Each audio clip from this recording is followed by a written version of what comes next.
Meet Maya. She's 29 years old. Every night this month, she wakes up at 3 a.m. Her heart is pounding. Her sheets are damp with sweat. For a few seconds, she doesn't know where she is. Then the panic fades, but her mind switches on instantly. She thinks about tomorrow's deadline. She thinks about her rent. She thinks about a text she forgot to send. This has been happening for almost 3 weeks straight now. Maya lies there in the dark, staring at the ceiling. She checks the clock, which somehow makes it worse. Her friend Priya keeps texting, "Did you sleep okay?" Maya never quite knows how to answer that honestly. Maya isn't dying, but her body is acting like she might be. This happens to millions of people, almost every single night. People call it the 3 a.m. wake-up. It has a pattern. It is not random, and it is not bad luck. It is your body running a very old alarm system. Tonight, we will explain exactly why this happens, and more importantly, we will show you how to calm it down. Maya used to think something was wrong with her. She searched her symptoms at 3 a.m., which never helped. She read that this meant she was broken somehow. She is not broken. She is stuck in a very specific loop, a loop involving her hormones, her blood sugar, and her brain. Let's meet these 3 parts, one at a time. Maya works in marketing. Her days are packed with messages and meetings. Her manager sends emails late at night, often after 11. Maya reads them right before bed, every single time. Her brain treats each message like a small emergency. It doesn't matter that the reply can wait until morning. Her body reacts the same way it would to real danger. Her jaw tightens. Her shoulders creep up toward her ears. She carries that tension straight into bed with her. She eats dinner late, usually around 9 o'clock. She often skips the protein and grabs something quick instead. Crackers, cereal, maybe just coffee and a granola bar. Then she scrolls on her phone until her eyes get heavy. She falls asleep fast, but the sleep does not stay deep. By 3 a.m., her body is already working against her. 2 invisible systems are quietly colliding while she sleeps.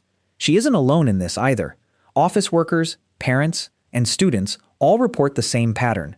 It doesn't care about your job title or your bank account. This is where the real story begins. And it starts with a hormone called cortisol. Cortisol is often called the stress hormone, but that's not the whole story. Cortisol is also your body's built-in alarm clock. Every day, it follows a rhythm, rising and falling like waves. At midnight, cortisol usually sits at its lowest point. This is why deep, heavy sleep tends to happen early in the night. Around 2 to 4 in the morning, cortisol starts climbing again. This rise is completely normal. It helps your body prepare to wake up. By the time you actually open your eyes, cortisol is near its peak. This gives you energy, focus, and the drive to get out of bed. Scientists call this the cortisol awakening response. This whole rhythm is managed by a chain of signals in your body. Doctors call it the HPA axis, for short. It links your brain to 2 small glands above your kidneys. Think of it as a phone line between your brain and your body. When it works well, that line stays quiet through the night. Here is the problem. This rise is supposed to be gentle and slow. But under stress, the rise can become steep and sudden. Instead of climbing quietly in the background, it spikes early. That spike can be strong enough to pull you out of deep sleep. Your heart races, your thoughts switch on immediately, all at once. It feels like danger, even though nothing is actually wrong. People under chronic stress often show this pattern more. Their internal alarm clock gets more sensitive over time. Even a small rise in cortisol can feel like a jolt. To make things trickier, your body temperature also drops low around this time. Your sleep naturally gets lighter in these early morning hours too. That combination makes 3 a.m. an easy window for waking up. This is the first culprit behind Maya's wake-ups. We can call this pattern the cortisol clock, but cortisol is not acting alone. There is a second culprit hiding in Maya's evening routine. Your brain runs almost entirely on sugar, called glucose. It cannot store much extra fuel like your muscles can, so it depends on a steady supply of glucose through the night. When Maya skips protein and eats mostly quick carbs, her blood sugar rises fast. Then, a few hours later, it can drop just as fast. This is sometimes called a blood sugar dip. Your brain notices this drop immediately, even while you're asleep. It sends out an urgent signal, almost like a fire alarm. Your body responds by releasing stress hormones to fix it. Adrenaline and cortisol both rush into your bloodstream at once. Doctors call these counter-regulatory hormones, since they push back against the drop. This raises your blood sugar back to a safer level, but it also raises your heart rate and your alertness. This is often exactly what pulls someone out of sleep. You might notice sweating, hunger, or a racing heartbeat. Alcohol can make this dip even worse for many people. So can heavy sugary meals eaten too close to bedtime. We can call this pattern the sugar alarm. This matters for more than just comfort. Deep sleep is when your brain does its nightly cleanup. It clears away waste that builds up during a busy day. When that cleanup gets interrupted night after night, it adds up. That's part of why broken sleep leaves you foggy and irritable. Cortisol and blood sugar explain the physical side of waking up. But there's a third culprit, and it lives inside Maya's brain. Deep inside your brain sits a small structure called the amygdala. Its job is to scan for danger, day and night. Think of it as a smoke detector for your entire nervous system. During the day, life gives it plenty to focus on. But at night, when the room goes quiet and dark, things change. There are no distractions left to compete for its attention. So the amygdala turns its focus inward toward your thoughts. Deadlines, bills, arguments, and fears all become louder. Scientists call this pattern hyperarousal, and it's common in people under stress. Brain scans show the amygdala working overtime in people like this. Their threat system stays partly switched on, even during sleep. This is why Maya's mind races the moment she wakes up. Nothing is actually wrong, but her brain insists otherwise. Even a harmless thought can suddenly feel urgent and huge. We can call this pattern the alarm bell brain. There's one more piece to this puzzle, and it's a trap. Once you wake up worried about being awake, a new loop begins. You start worrying about not sleeping, which makes you more alert. That alertness then makes it even harder to fall back asleep. Your bed, which should feel safe, starts to feel like a battleground. Over time, your brain even learns to associate your bed with worry.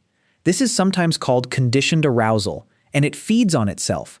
Checking the clock again and again only feeds this loop further. The more nights this happens, the stronger the pattern becomes. Maya's bed has quietly become a trigger for her anxious mind. We can call this final pattern the worry loop. So Maya isn't broken, and she isn't unlucky. She is caught between 4 connected patterns, all reinforcing each other. The good news is that each pattern has a clear fix. None of these fixes require medication or a sleep lab. They just require a few small, consistent changes. Let's walk through 4 simple steps Maya can start tonight. The first step is called the blood sugar buffer. Before bed, eat a small snack with protein and fat. Think a few almonds, a spoonful of yogurt, or cheese. This slows down how fast your blood sugar drops overnight. A steadier blood sugar level means fewer emergency wake-up calls. It gives your brain a slow, steady source of fuel instead. Tonight, before bed, try adding 1 small protein snack. The second step is called the wind-down window. In the 60 minutes before bed, lower your stress inputs. That means no late work emails and no stressful scrolling. Instead, choose one calming activity to end your day. Reading a few pages, stretching gently, or dimming the lights all help. This tells your nervous system that the day is truly over. It gives your cortisol rhythm a clear signal to settle down.